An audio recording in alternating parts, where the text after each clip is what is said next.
नेटा इस कार्यक्रम ते इस जागा बूम बितीन नना कालारांतना अनिगा उतलेर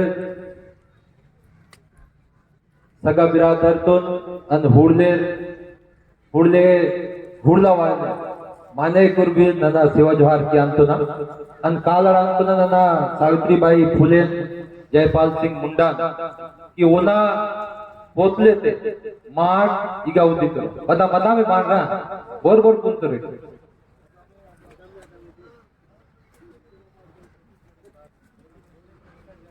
क्योंकि हमारे आचला साहब बोल रहे हैं कि गोंडी में दिक्कत होगा। मानपुर के इस उर्वर वैचारिक भूमि में आज एक प्रेरणादायी कार्यक्रम का आयोजन यहाँ पर किया जा रहा है और ऐसे आयोजन को गति देने वाले तमाम हमारे जो पुरोधा साथी हैं उन सबको मेरा प्रणाम है। कैसा मंच तैयार करना ही अपने आप में बड़ी बात है, क्योंकि हम सारे लोग सोचते हैं लेकिन जो सोच हमारे अंदर रहता है उसको धरातल में लाना ये बड़ी बात है। और जैसे हमारे उद्घोषक राम तेगे जी कह रहे थे, संख्या बहुत कम है, भीड़ की जरूरत नहीं है, क्योंकि भीड़ का कोई दिशा और कोई नियंत्रण नहीं होता। बहुत कम लोग हैं लेकिन पोट्टा पोट्टा लोग हैं, क्योंकि बदरा लोग तो बाहर हो जाते हैं ना, बदरा को कोई देता नहीं है, ठोस लोग बैठे हैं। और इतने लोग यदि हम वैचारिक रूप से मजबूत हो जाएं तो इस देश को विकसित होने में कोई रोक नहीं सकता। और यदि हम फोटो की पूजा कर दें और उससे कामना करें कि हमको ज्ञान प्राप्त हो जाए तो इस ऐसा आयोजन करने का औचित्य नहीं रहेगा।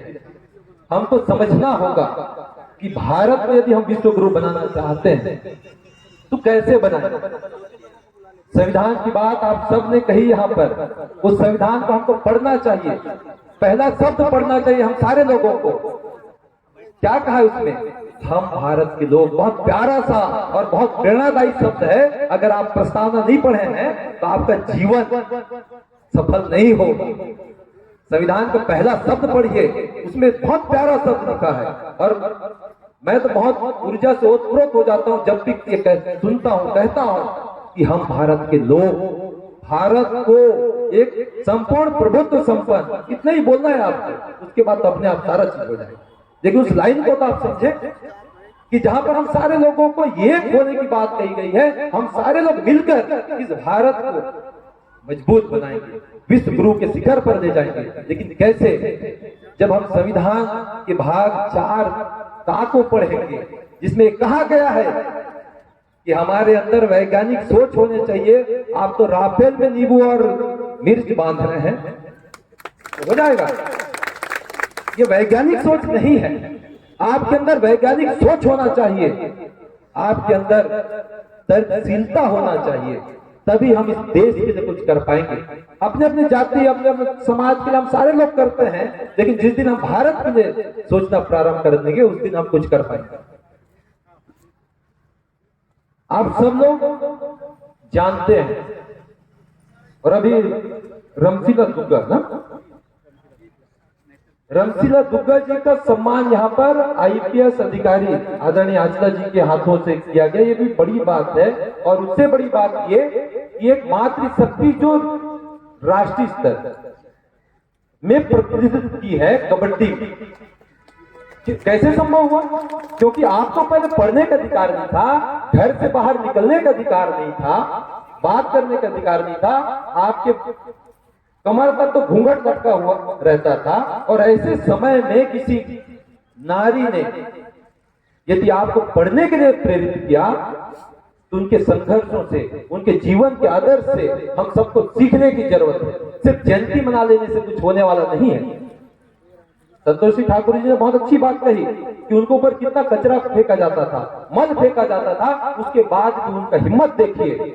ये उनके लिए नहीं, आने वाले भारत के भविष्य के लिए उन्होंने संघर्ष किया कि महिलाओं की जो आधी आबादी है जो भारत के विकास के लिए अपना भूमिका निभाएगी, वो क्यों पीछे रहे, उनको भी शिक्षा मिलना चाहिए।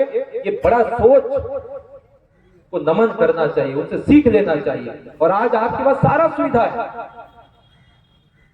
सरकार पूरा चीज फ्री में दे रहा है, उसके बाद भी आप पढ़ना नहीं चाहते, कितनी बड़ी बात है। और संघर्ष के बाद लोग पढ़ना चाहते थे, लेकिन आज हम अपने आप को होशियार समझते हैं लेकिन जब सुविधाओं के बाद उन सुविधाओं का उपभोग हम नहीं कर पा रहे हैं तो हम भोगवा हैं कि वो लोग भोगवा हैं? कौन है? हम भोगवा हैं, है ना। और आज जो पढ़ाई भी हम कर रहे हैं वो दो तरह से हम पढ़ रहे हैं, एक साक्षर होने के लिए और दूसरा शिक्षित होने के लिए। आप सबको बता दूं मैं 6 विषय में एमए हूं, अभी लगातार जारी है और भी करूंगा। और मैं इसलिए भी बता रहा हूं कि यदि मैं एमए कर लिया हूं तो मैं शिक्षित हो गया, ऐसा नहीं है। बहुत सारे साथी जो अपने आप को शिक्षित मानते हैं, मैं साबित कर सकता हूं कि वे साक्षर हैं, शिक्षित नहीं है। जब आपके पास वैज्ञानिक सोच नहीं है, आपके पास तर्क करने की क्षमता नहीं है, तो आप साक्षर हैं, आप सिर्फ इतना जानते हैं अनार की आ और आमा की आ, यही जानते हैं। ये आपका साक्षरता का परिमाप है। शिक्षित तब होंगे मेरे लिए क्या सही है, समाज के लिए क्या सही है, क्या गलत है। जिस दिन हम ये तय कर लिए उस दिन हम शिक्षित होंगे। भले हमारा प्रमाण पत्र का योग्यता 5वीं रहे, हम शिक्षित हो जाएंगे। यदि आपका एमए भी रहे लेकिन आप ये अंतर नहीं कर पा रहे हैं तो आप शिक्षित नहीं है, आप साक्षर हैं। और आप क्या बनना चाहते हैं आपको तय करना है। सारी सुविधाएं आपके पास है। अभी हमारे आदरणीय साथी कह रहे थे कि आपको शिक्षा के बारे में भी कहना है कुछ। मैं 2 लाइन में कहूंगा, ज्यादा नहीं कहूंगा। बहुत सारे हमारे पुरोधा यहाँ बैठे हैं कि आप जिस गांव में खेले, जिस गांव की मिट्टी में कूदे, वहां का अनाज खाया, उस गांव के लिए आप क्या कर रहे हो, समाज के लिए आप क्या कर रहे हैं? कभी आपने सोचा? छोटा सा नौकरी कर ले, उसके बाद आपको लगता है कि मैं बहुत बड़ा तोप का नाल हो गया, अब गांव में मेरे बैठना नहीं है। आप कर्जा खाए हैं उस गांव का, उस समाज का, जहां से आपका पहचान है, उस गांव के लिए आप क्या कर रहे हैं? मैं बहुत सारे साथियों को देखता हूं, जब आते हैं नौकरी करने के बाद तो दारू पीते हैं कुत्ते जैसा, पूरे गली में घूमते हैं। ये नौकरी वाले लोगों की हकीकत है। गांव में आने के बाद और 4 कुत्ते और उसके पीछे घूमते हैं, गांव जो देसी है। बड़ा दर्द होता है। और ऐसे मंचों में इन बातों पर विचार करना चाहिए। जयंती तो मनाते रहेंगे लेकिन वैचारिक जागृति होना बहुत जरूरी है। और इसलिए जरूरी है कि यदि जिस गांव से आपका नाम है, जिस समाज से आपका पहचान है, उस समाज को कुछ तो दीजिए आप, कि ऐसे मर जाएंगे। यदि यही सोच रहता कि मेरे को ऐसे 2-4 बच्चा पैदा करना है, बीबी और टीवी में खुश रहना है, उसके बाद मर जाना है, तो ये आपका जीवन नहीं है। आप समाज के लिए नहीं जी रहे हैं। आप समाज के लिए, उस गांव के लिए तब जिएंगे जब आपके आसपास के लोगों को शिक्षित करेंगे। जितने भी युवा साथी हैं उन सबसे मेरा निवेदन, अपने घर के आसपास के 2 बच्चों को पढ़ाइए रोज। 2 बच्चों को पढ़ाइए। पूरे गांव को शिक्षित करने की जरूरत नहीं है। जिस दिन आप पूरे गांव को शिक्षित करने के लिए निकलेंगे ना, गांव भर के मिलकर आपको शिक्षित कर देंगे, है ना। ये हमारा गांव है ना, ये कटु सत्य है। आप अपने घर के आसपास के लोगों को पढ़ाइए। 3री से लेकर 8वीं तक के जो बच्चे हैं उनको ये बताइए कि नवोदय विद्यालय के लिए आपको क्या पढ़ना चाहिए, सैनिक विद्यालय के लिए आपको क्या तैयारी करना है, केंद्रीय विद्यालय में जाने के लिए आपको क्या करना चाहिए, एकलव्य में पढ़ने के लिए आपको क्या करना चाहिए, इतना ही आप बता दीजिए रोज। और 12वीं पढ़ने वाले साथी इस मुहिम को अपने अपने गाँव में शुरू कर दीजिए। जब ये मुहिम शुरू करेंगे उन बच्चों के साथ साथ आपका भी क्षमता बढ़ेगा, क्योंकि एलिफेंट का जो स्पेलिंग आपको याद नहीं रहेगा, आप अपने भाई को बताने के लिए एलिफेंट का स्पेलिंग याद करके जाएंगे। क्योंकि आज 1 घंटा मेरे अपने छोटे भाइयों को पढ़ाना है।